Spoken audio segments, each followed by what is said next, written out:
You're blushing. It's okay. I can say whatever I want now that I'm retired. One of the perks, I guess? Did you just get into town?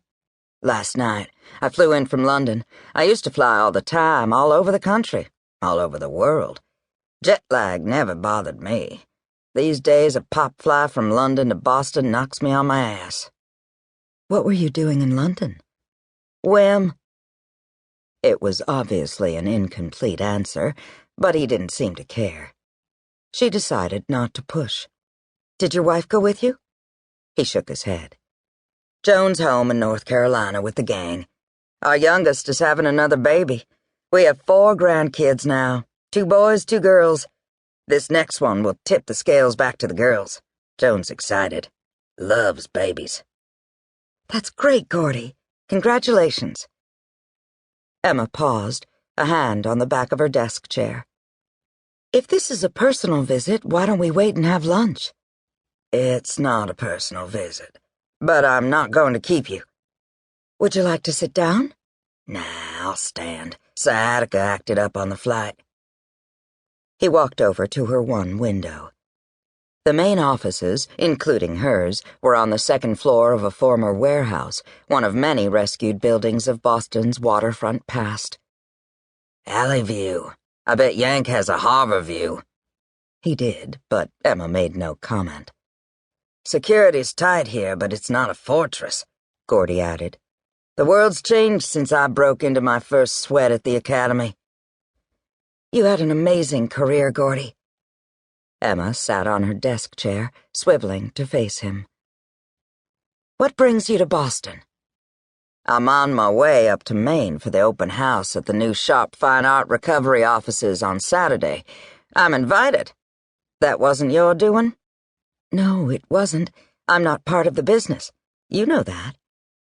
Founded 60 years ago by her grandfather, Sharpe Fine Art Recovery was relaunching itself under the leadership of her older brother Lucas.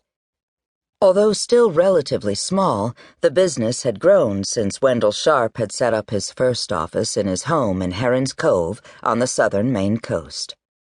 He'd been a young museum security guard, following his interests, hoping for the best.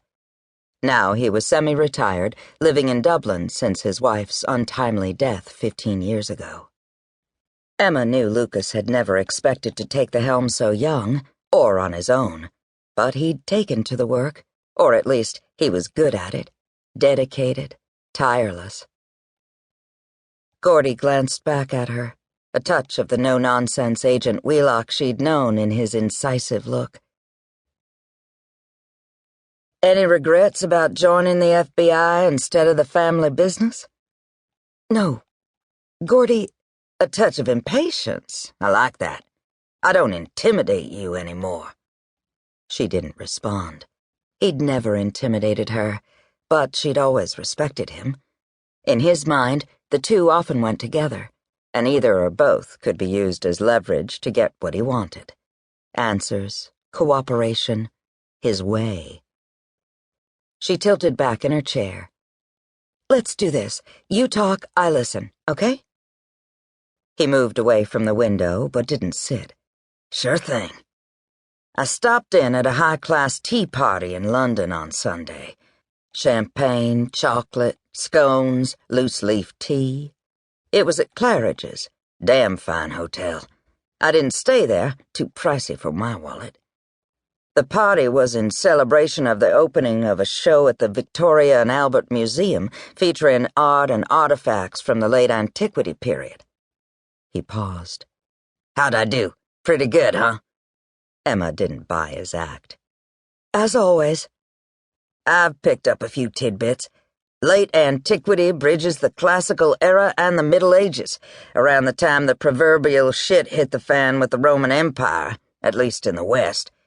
It lasted from the 4th century to the end of the 6th century. That's AD, or CE, as we say these days, but you know all this. It's a fascinating era. I guess so. The party was relatively small, maybe 40 people. How did you know about it? I still have contacts in London, he said. Getting the invitation to the show.